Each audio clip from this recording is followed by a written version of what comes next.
अगर राम को अयोध्या वासियों ने ठुकराया है तो राम भी उनको ठुकराएंगे। उनको कैसे हरा दिया जो 90 के दशक की वो शाम, जब लाखों की संख्या में राम भक्तों को, साधु संतों को यहाँ गोलियों से बूंद दिया था और उन्हीं को जिता दिया। चीन और पाकिस्तान के एजेंट भी यहाँ लगे थे हराने के लिए। निजी स्वार्थ कहीं लग गए होंगे, चंद रुपए दिख गए होंगे। ये अयोध्यावासी भगवान के नहीं हुए तो योगी मोदी के क्या होंगे। भाजपा के राष्ट्रीय अध्यक्ष ने कह दिया था कि आरएसएस की जरूरत अटल जी के समय थी, अब हम बहुत मजबूत हैं।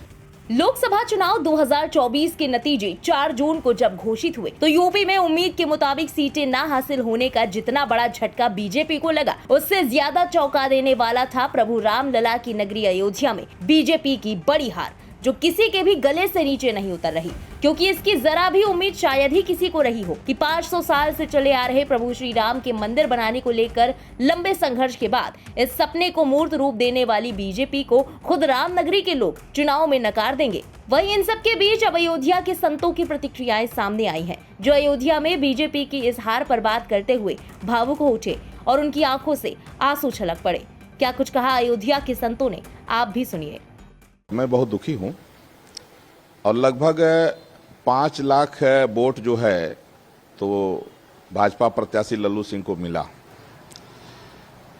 अब उसमें विपक्ष जो है षड्यंत्र में सफल रहा। विपक्ष ने क्या किया कि एक दलित को यहां से जो है जनप्रतिनिधि बनाया, इसलिए कि उसको पता था कि जो यादव वोट है, मुस्लिम वोट है, उसको मिल ही जाएगा, और जिनको प्रत्याशी बनाए वो दलितों के नाम पर, कुछ जातिवाद के नाम पर कुछ वोट ले लिए, और कुछ तमाम कारण रहा। एक बार जो है तो भाजपा के राष्ट्रीय अध्यक्ष ने कह दिया था कि आरएसएस की जरूरत अटल जी के समय थी, अब हम बहुत मजबूत हैं, तो हिंदू संगठनों की उपेक्षा भी इसमें कारण रहा। और दूसरा एक जो बड़ा कारण था अयोध्या की सीट हारने का, तो चीन और पाकिस्तान के एजेंट भी यहाँ लगे थे हराने के लिए, क्योंकि वो देख रहे थे कि भारतीय जनता पार्टी जो है उसका जो राजनीति का केंद्र है वो राम मंदिर है। तो चीन और पाकिस्तान के एजेंट यहाँ रात रात घूम करके और वो जो है यहाँ पैसा भी काफी बांटे हैं, तो वो दलितों को और ओबीसी को जो है तो समझाने में और खरीदने में कामयाब रहे।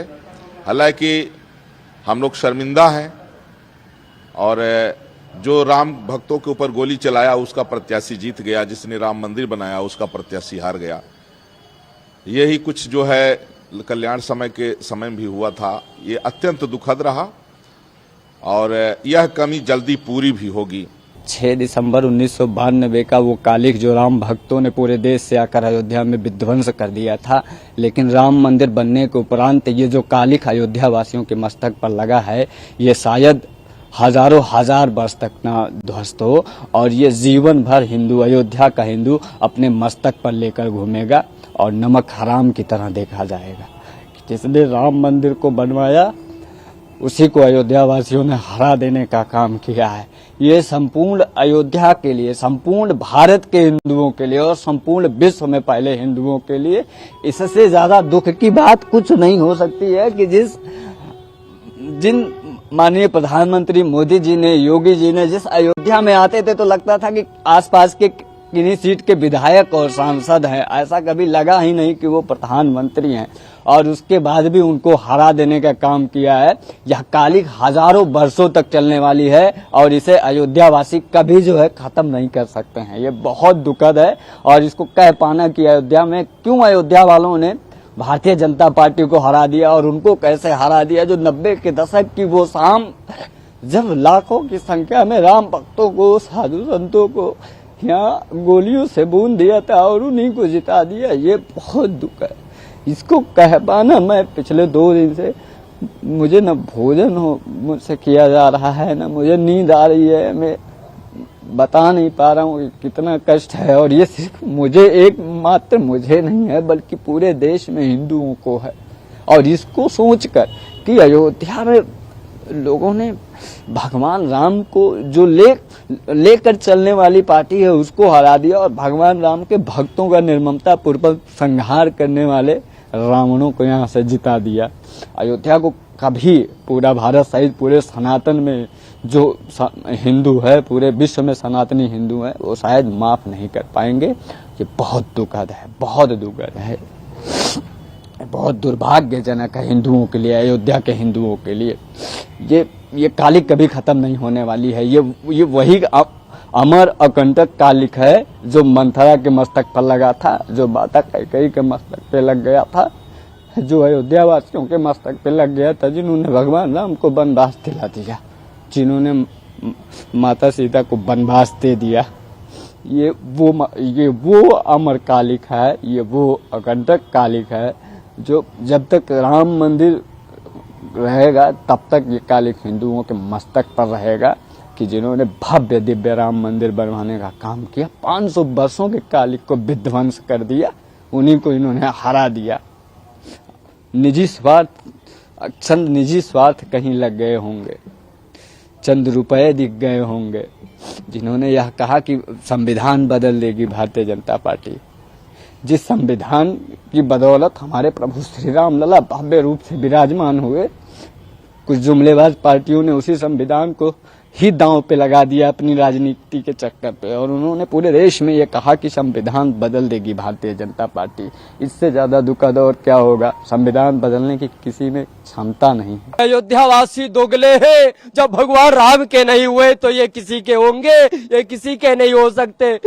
जब माता सीता पे लांछन लगा दिए ये लोग, तो ये लोग जब माता सीता पे लांछन लगाए, उन्होंने त्याग करवाए, तो ये अयोध्यावासी किसी के नहीं हो सकते। ये अयोध्यावासी भगवान के नहीं हुए तो योगी मोदी के क्या होंगे? ये दोगले। जब भगवान राम गए थे लंका पे चढ़ाई करने के लिए, उस समय भी अयोध्यावासियों को लेके भगवान नहीं गए थे। उनको मालूम था कि अगर अयोध्यावासी को लेके जाएंगे तो वास्तव में धोखा कर देंगे, ये रावण से समझौता कर लेंगे, इसीलिए वो लेके नहीं गए। इसीलिए ये अयोध्यावासी पे कभी विश्वास मत करना। जो राम को लाए थे अब उनको लाए थे, लाएंगे, यही नारा अयोध्यावासी पहले कर रही थी। अब कहाँ गया वो नारा? अब कहाँ गया जो राम को लाए थे? तुम लोगों ने ठुकरा दिया। तुम्हारे लोगों के जीवन पे धिक्कार हो, ऐसे अयोध्यावासी पे धिक्कार हो। और मैं कहना चाहता हूँ कि जो राम को ठुकराता है उसको दुनिया ठुकराती है। अगर राम को अयोध्यावासियों ने ठुकराया है तो राम भी उनको ठुकराएंगे। ये वह अवस्था भविष्यवाणी है संतों का। ब्यूरो रिपोर्ट, इंडिया पब्लिक खबर। फिलहाल इस खबर पर आपका क्या कहना है? कमेंट में लिखकर अपनी राय जरूर बताएं। देश और दुनिया की बाकी तमाम बड़ी और लेटेस्ट खबरों के लिए बने रहें इंडिया पब्लिक खबर के साथ। हमारे YouTube चैनल को सब्सक्राइब करें और बेल आइकन दबाना बिल्कुल ना भूलें।